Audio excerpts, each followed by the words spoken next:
Será que a duplicidade terapêutica é algo ao qual devemos investir para os nossos pacientes? Ou será que não? A resposta é não.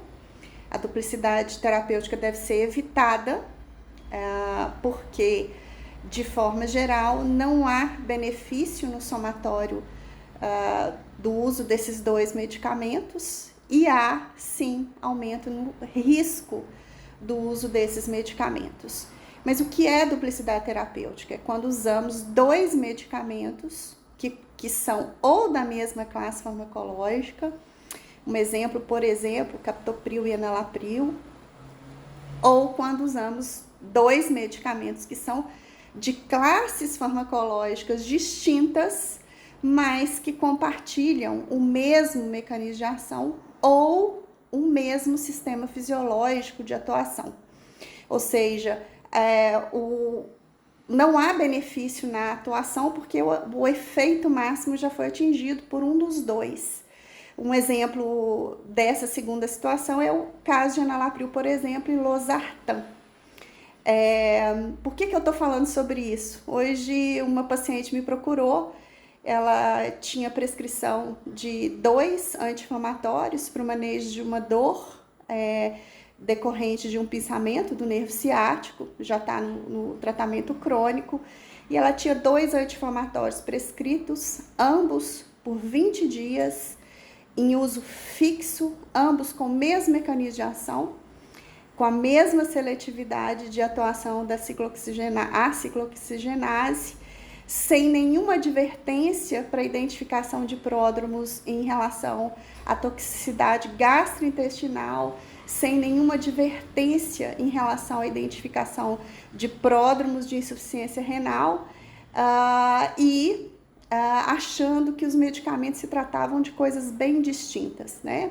Então, caso típico de duplicidade terapêutica. Semana passada eu tive uma paciente que em uso de zolpidem e de clonazepam, ambos, né, interferem aí com o sono,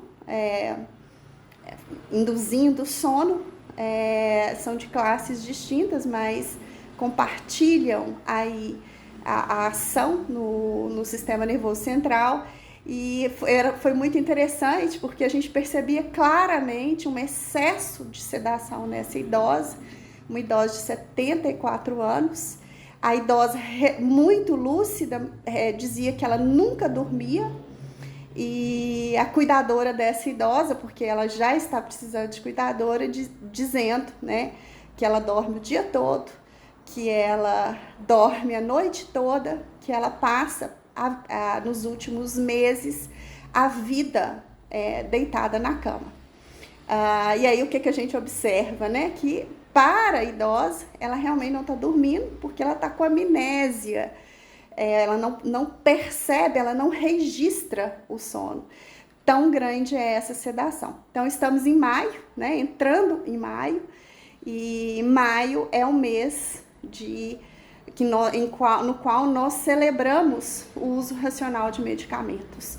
Eu decidi fazer esse vídeo porque duplicidade terapêutica não é uso racional de medicamento. Então, procure o seu prescritor. Se você for profissional da saúde, verifique, né, nas prescrições dos seus pacientes se há duplicidade terapêutica e desprescreva. Lembrando sempre que desprescrição de medicamento é ato compartilhado com o prescritor, com a permissão, com a autorização do prescritor, do paciente, e tem que ser feita de forma adequada, né?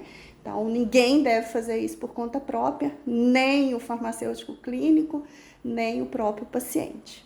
Então, fica a dica, vamos reduzir aí a carga terapêutica dos nossos pacientes e aumentar a segurança.